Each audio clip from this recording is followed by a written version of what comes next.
WTOL-TV, Toledo. Straight from the newsroom, this is Toledo 11 News.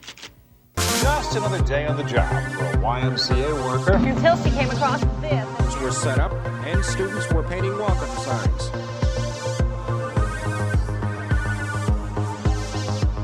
It wasn't quite the thrill of the open road, more like the parking lot of Perrysburg Commons. It will make its debut. Just about the only event making news today. 2,000 carryout orders were handled.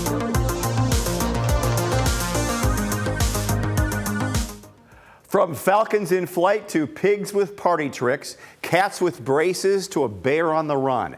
This week we're opening the wtol vault and unleashing the wildest, wackiest, and most heartwarming pet stories from decades past. Whether it barks, squeaks, or roars, these furry, feathered, and fabulous friends left paw prints on our hearts and maybe a few on the studio floor. 90-pound Charlotte waddles freely from room to room of the Agriculture Education Center, hamming it up.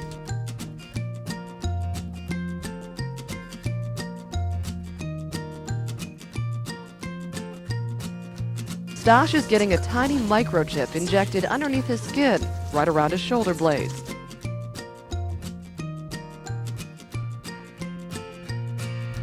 Doggy daycare has been a growing trend in the past decade, a place for busy folks to drop off their beloved pets so they don't have to stay home alone.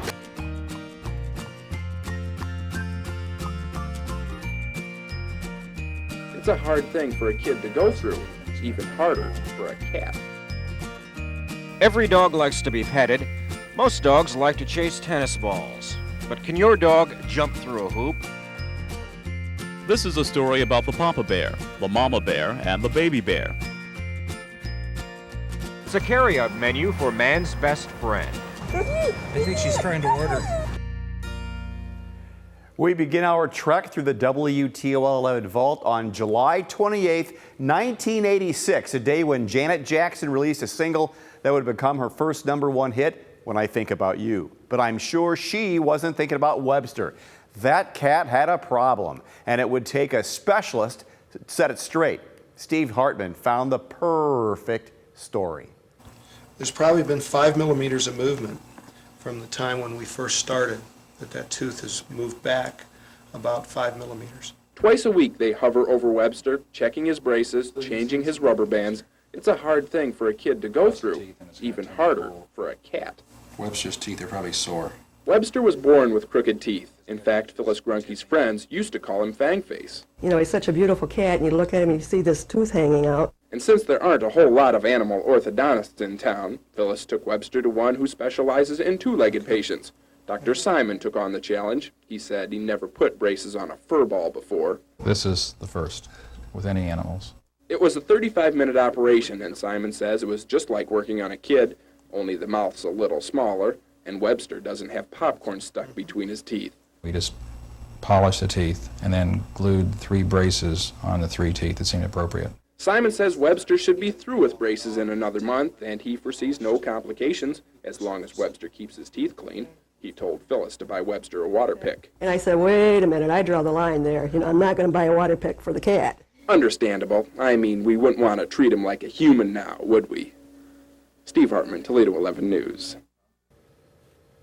Moving on to May 22nd, 1989, Indiana Jones and the Last Crusade tops the box office. Harrison Ford is a hit, even though he hates snakes. Lucky for him, this next pet turns these slithering reptiles into its prey.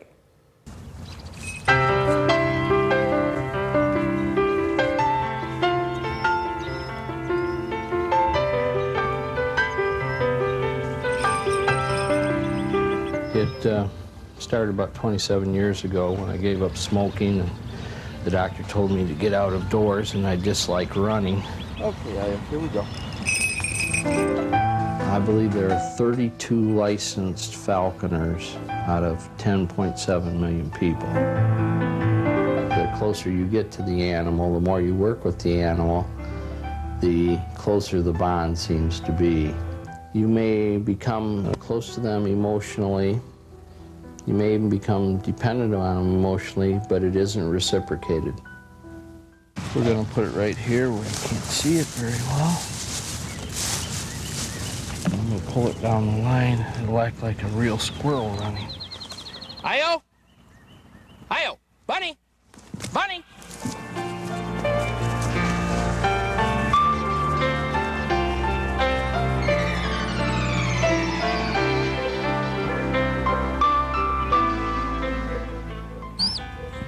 Get him, yeah.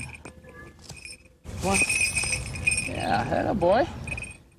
He had a little food up there, yeah. A little food.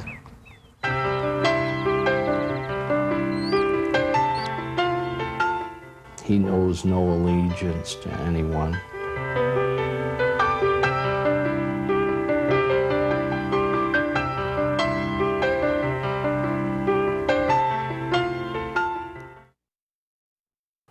Well, New Year's Day of 1989 brought a classic from Disney, All Dogs Go to Heaven. It's a story about a pooch on a mission and a decision between revenge and rescue. Later that year, August 11th, Toledo 11 brought you another story, one of rehabilitation, one where Dick Barry shows off the canine criminals who went from vicious violators to furry friends. Every dog likes to be petted. Most dogs like to chase tennis balls. But can your dog jump through a hoop, straddle a teeter-totter, or hop over a fence? No, she's too stupid. Oh, that's not nice calling your dog stupid. She might be able to. What would happen if you brought your dog over here? She could dance, get biscuit, like this. The Lucas County Dog Warden's Office is traveling throughout Toledo this summer, teaching kids how they can teach their dogs to be obedient and more agile. That is our job, to pick up dogs that are running astray. But we do a lot more than that, and we really like dogs. Are you ready, Bailey? Okay. The dogs used for the demonstration come from the pound and have been in training since May. The potential there at the pound is great. We get 300 to 400 dogs in there a month, and 80% of those never leave the pound. So many could be really nice pets if someone just gave them some direction and worked with them. So the message from Warden Skeldon is go to the dog pound, pick up a dog, train it, and have some fun like this. Dick Barry, Toledo 11 News. In 1991, the Toledo Zoo was breeding Carner blue butterflies for release. Sounds peaceful, right? Maybe even beautiful. But elsewhere in Northwest Ohio, something else got loose. A pet bear. And on May 15th of that year, there wasn't really much concern. Al Smith shows us why. This is a story about the Papa Bear, the Mama Bear, and the Baby Bear, or Jake, Jenny, and Gus. We'll talk about Gus a little later. It seems Jake and Jenny got a little restless, so Cheryl and Tom Smith's 300-pound pet black bears got loose and went out on the town. Cheryl had just finished cleaning out one of the cages when she put the two bears over here. They started roughhousing, knocked up against this gate, and moved the latch. Papa Jake stayed close to home, but devoted wife Jenny was tired of being cooped up in that cagey apartment and headed for the hills. Our coon dog chased Jenny off, and she went a little ways back across the through woods. She stayed along the creek, and that's where we found her. Family and friends found her this morning about a half-mile away from home. Jake was obviously upset, and baby Gus needed a little consoling. I was worried that somebody would see her and shoot her, more or less, you know, a bear walking around in the woods, everybody be afraid of her. But the Smiths say there's nothing to be afraid of. The couple raised the bears from cubs, and they're friendly towards humans. Tom, a plumber by trade, is also the family's part-time zookeeper. He always liked bears, collected them, and seen one for sale and bought it. And he decided to go into the breeding business, and he got a female, and we bred them. That's where Gus finally comes in. The 4-month-old cub is Jake and Jenny's firstborn. Tom and Cheryl Smith have a state and federal license to keep all of these animals on their secluded 10-acre compound. And now that the excitement is over and Jake and Jenny are back together, kind of, baby Gus can catch up on some much-needed springtime hibernation. Al Smith, Toledo 11 News, Sandusky County. So we're driving into June 3rd, 1992 now. The price of McDonald's cheeseburger, $1.09. A Big Mac would have set you back about $2.45, but it's not food for humans. That wouldn't fit the theme of this week's Vault. No, on this day in history, Dick Barry took us to that drive-thru that targets a different breed of clientele. Watch. Hello, welcome to Phtos Fast Food. It's a carryout menu for man's best friend. I think she's trying to order. Well, this is the Italian sausage pizza, and chili dogs, and French fries, and then for dessert we have little carob chocolate chips. Well, I guess we'll have the hot dog. I got the idea because every time I would go through a drive-thru, my dog would just kind of sit in the back seat, look at me kind of jealously, and I just thought it was about time that we had a fast food restaurant for pets. If I go out to eat, might as well let the dog go out too sometimes, right? Boy, she really likes these. Everything is made from scratch in a kitchen. There's no artificial coloring, preservatives, salt, or sugar. A health food for dogs. French fries are delicious. They're flavored with garlic because it keeps the fleas away. Garlic, they're going to keep my fleas away, right? These are people crackers. As opposed to animal crackers. That's right. Let me give it a shot here. There's a nearby water bowl to wash your meal down to. I think I'll pass. But it won't be long before the next specialty item hits the menu. Phtos Fast Foods, bottled, sparkling mineral water. Nothing's too much for your pet. It's November 1992. The well-known stuntman Evel Knievel is still making public appearances, but his son Robbie is actively performing. He gets hurt trying to jump over 25 pickup trucks across 180 feet. But in Monroe County, Michigan, there's another stunt happening. It's more about publicity than thrill. Luann Knipe takes us there. Jeff Kaiser is taking a week off work to vacation here in a Monroe Food Town parking lot in a cage. That's a dog's life, right? It's not too bad, actually.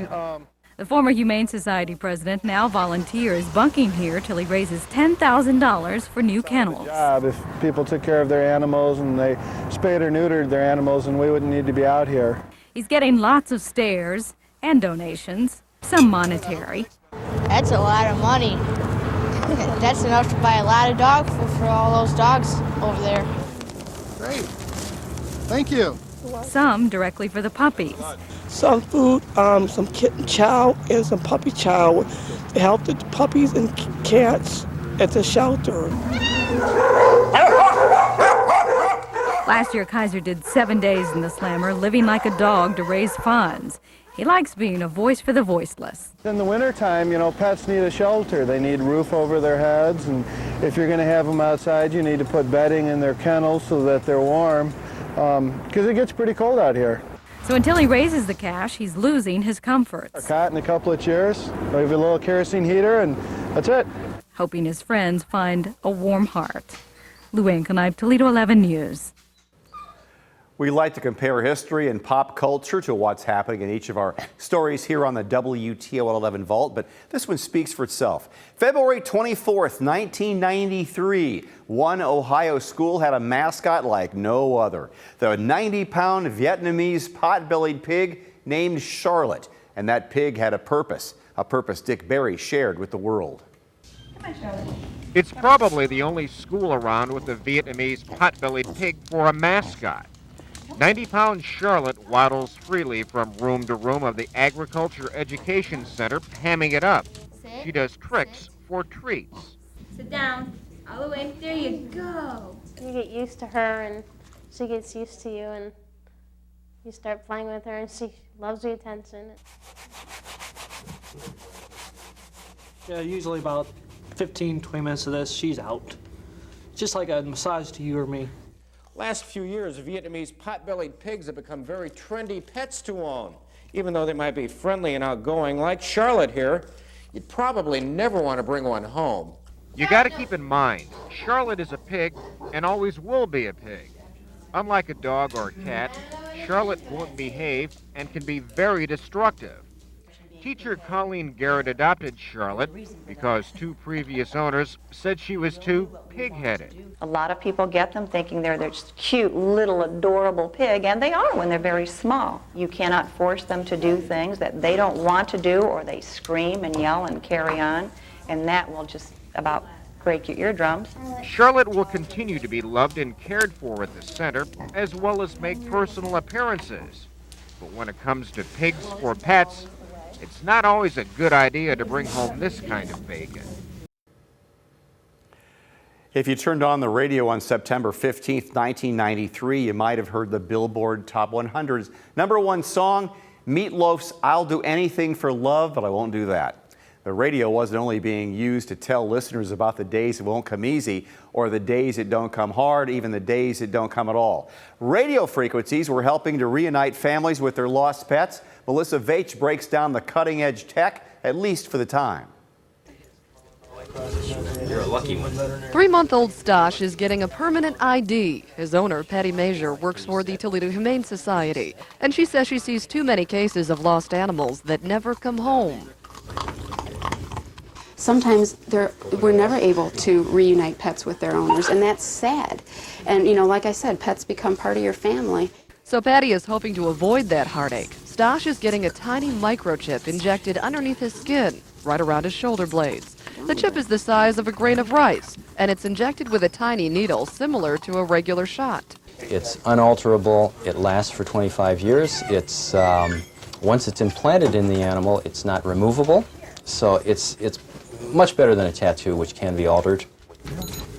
The chip can be implanted in dogs, cats, and birds. There is little, if any, pain. Doctors say it's gone through years of testing, and there's no chance the animal will reject the chip. Once it's implanted, the body encapsulates it with scar tissue, and it doesn't move. The ID number is read with a portable scanner. Scan the chip. We know exactly what the number is before we put it in. After we insert it, we rescan, make sure that we are picking up a beam or picking up a number. And once implanted, that number will be a permanent identification. Your pet's ID number is then put in a national registry, and it can be tracked around the country.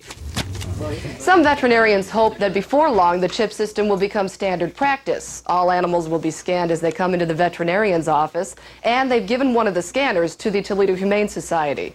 Let's see what your number is. The cost for the chip is around $30, but some pet owners say it's worth the cost for peace of mind.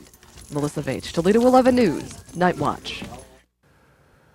Our final stop this week takes us to May of 2004. It's a time when we heard everyone's favorite talking cat explain how much he hated Mondays and loved lasagna in the soothing tones of Bill Murray. Garfield the movie made its theatrical debut. We all know Garfield was a handful. Maybe some sort of daycare would have helped John out. It was a novel idea at the time, and the spot Toledo 11's Tess Raffles found might not have worked for Garfield, but maybe Odie. It's 8:30 in the morning. Time to drop off the kids. I mean the puppy.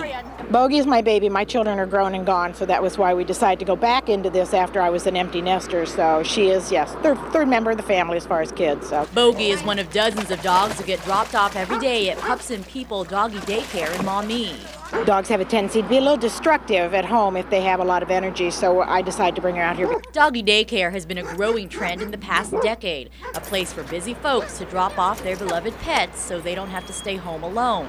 Dogs are not people in little fur suits, so we've kind of taken their language away from them, and it kind of lets them get into their own culture and get to play like a dog and be a dog for a little while. Plus, she just loves the socialization. It's like kids. They like to be around people, or in this case, dogs. Cody has been coming to daycare for over a year. Cody. He's ready to go. Thank you. Go, Cody. His busy doctor dad and nurse mom spend long hours at work. We had a very lonely husky. Bringing him here has been absolutely fantastic. He runs around, has a wonderful time.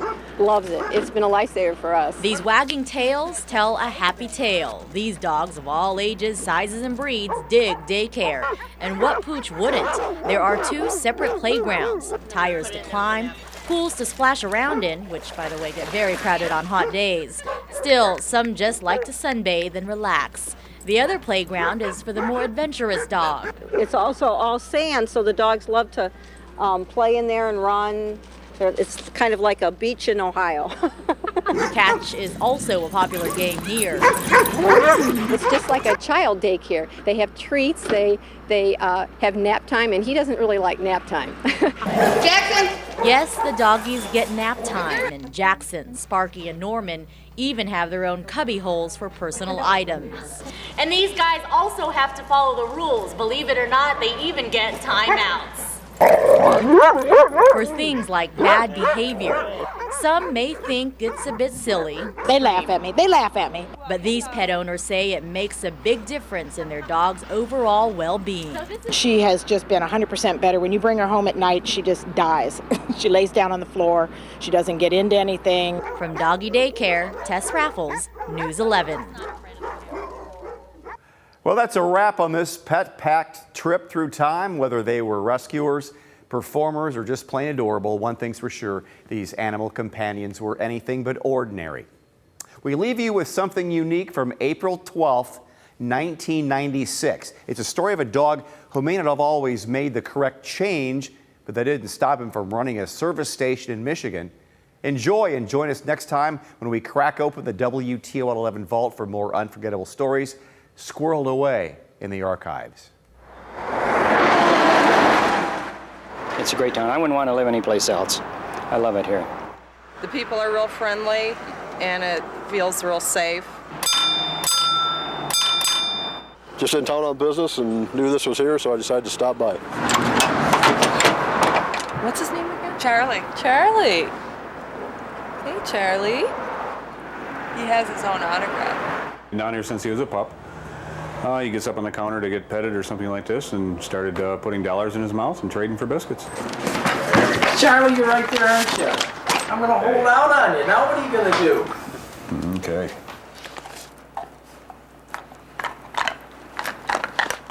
The first time I came in here, I was really shocked that he just walked up and took my money.